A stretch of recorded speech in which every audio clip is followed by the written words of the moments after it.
Video viral થયો છે। પાનના ગલ્લા પર થયેલી મારામારીમાં ટેબલો ઉછળ્યા, પડીકી લેવા બાબતે યુવકો વચ્ચે થઈ હતી બબાલ। તો સોમા તળાવ વિસ્તારનો વિડીયો હોવાની ચર્ચા।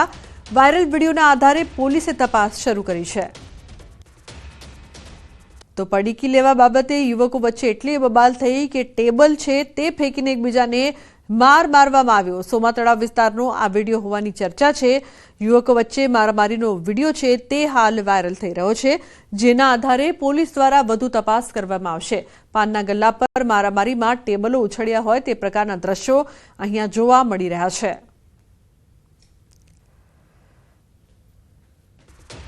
તો સુરતમાં મહિલા અને બાળકીનો મારનો વિડીયો વાયરલ વિડીયો બાદ પોલીસની કાર્યવાહી। પૂર્ણા પોલીસે 2 લોકોની ધરપકડ કરી છે। સુરત એપીએમસીની આ ઘટના છે। મહિલાઓ અવારનવાર શાકભાજીની ચોરી કરી હોવાની ફરિયાદ ઉઠી હતી। તો વાયરલ વિડીયો બાદ પોલીસ દ્વારા કાર્યવાહી કરવામાં આવી છે।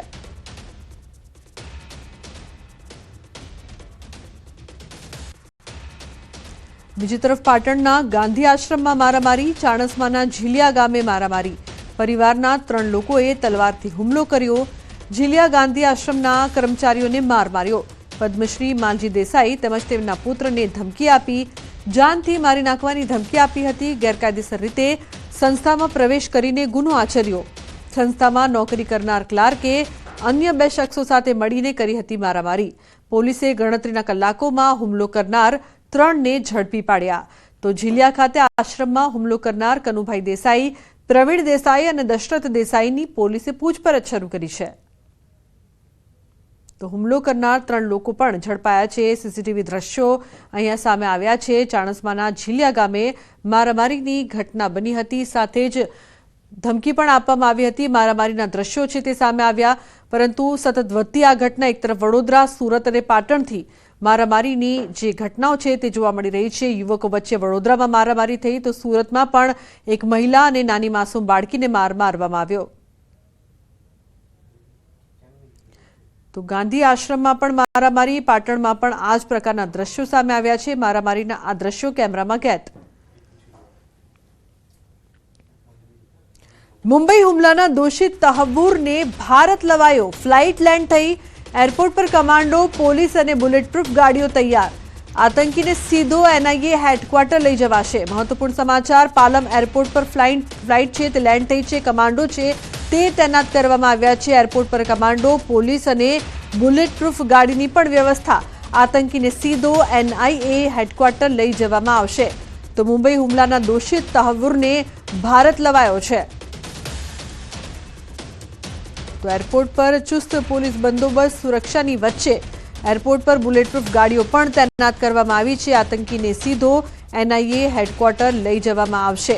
તો મુંબઈ હુમલાનો દોષિત છે આતંકી તહવ્વુર, જેને ભારત લવાયો છે।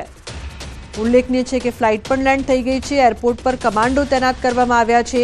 પોલીસનો ચુસ્ત બંદોબસ્ત છે, સાથે બુલેટપ્રૂફ ગાડીની પણ વ્યવસ્થા કરવામાં આવી છે, જેમાં આતંકી તહવ્વુરને એનઆઈએ હેડક્વાર્ટર લઈ જવામાં આવશે। સીધા દ્રશ્યો અત્યારે આપ ટીવી સ્ક્રીન પર જોઈ રહ્યા છો। તો તહવ્વુર મુંબઈ હુમલાનો દોષિત છે, જેને ભારત લવાયો છે। પાલમ એરપોર્ટ પર ફ્લાઇટ લેન્ડ થઈ છે। તો છેલ્લા લાંબા સમયથી આતંકી તહવ્વુરને ભારત લાવવા માટે પ્રયાસ કરવામાં આવી રહ્યા હતા, અને હવે તેને ભારત લવાયો છે। આતંકીને સીધા એનઆઈએ હેડક્વાર્ટર લઈ જવામાં આવશે, જેના માટે એરપોર્ટ પર અત્યારે ચુસ્ત પોલીસ બંદોબસ્ત છે। પોલીસનો ખડકલો છે તે જોવા મળી રહ્યો છે। પાલમ એરપોર્ટ પર ફ્લાઇટ પણ લેન્ડ થઈ ગઈ છે, સાથે સુરક્ષાને લઈને કોઈ પણ કચાશ ન રખાય તે પ્રકારના તમામ બંદોબસ્તની સાથે તૈયારીઓ પણ કરવામાં આવી છે। તો મુંબઈ હુમલાનો માસ્ટર માઇન્ડ દોષિત તહવ્વુર છે, તેને ભારત લાવવામાં આવ્યો છે। હાલ પાલમ એરપોર્ટ પર ફ્લાઇટ લેન્ડ થઈ ચૂકી છે।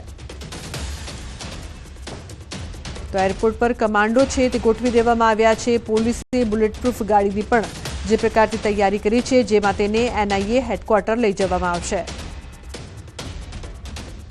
સેલવાસમાં ગેસ લાઇનમાં ભંગાણ સર્જાતા લાઇનમાંથી ગેસ લીકેજ થયો। ગેસ લીકેજ થતા અફરાતફરી મચી છે।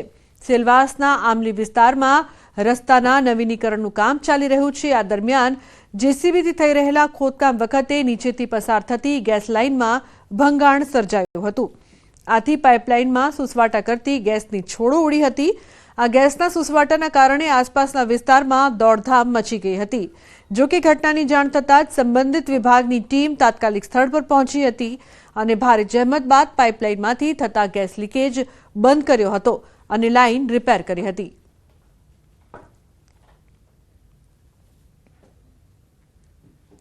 સાબરકાંઠા જિલ્લામાં બટાકાનું ઉત્પાદન કરતા ખેડૂતો આકરા પાણીએ છે। ખેડૂતો મુખ્યત્વે કોન્ટ્રાક્ટ ફાર્મિંગ થકી બટાકાનું ઉત્પાદન કરતા હોય છે।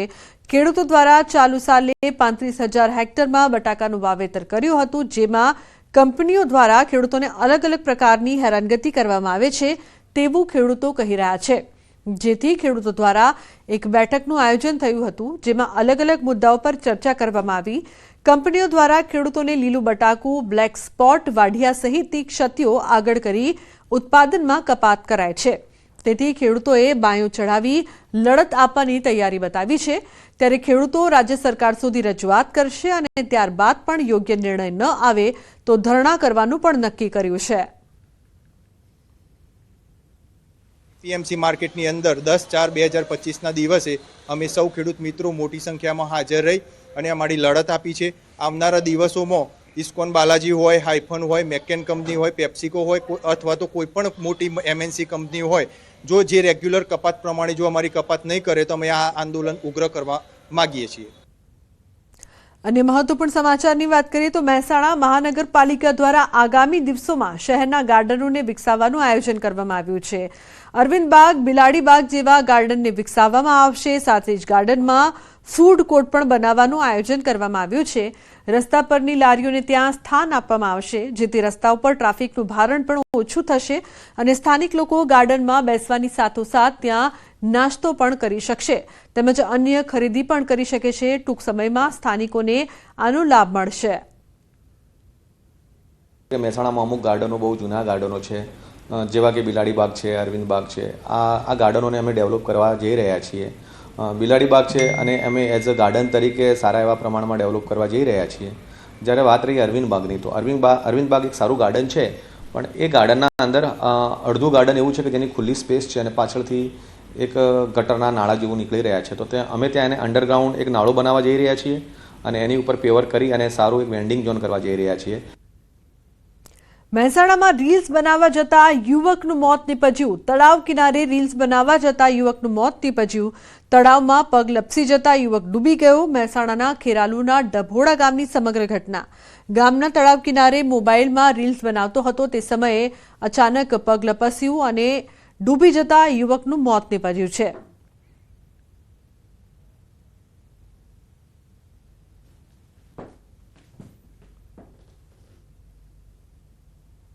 સમાચારનો પ્રવાહ યથાવત રહેશે। હાલ રોકાઈશું એક બ્રેક માટે। આપ જોતા રહો ન્યૂઝ।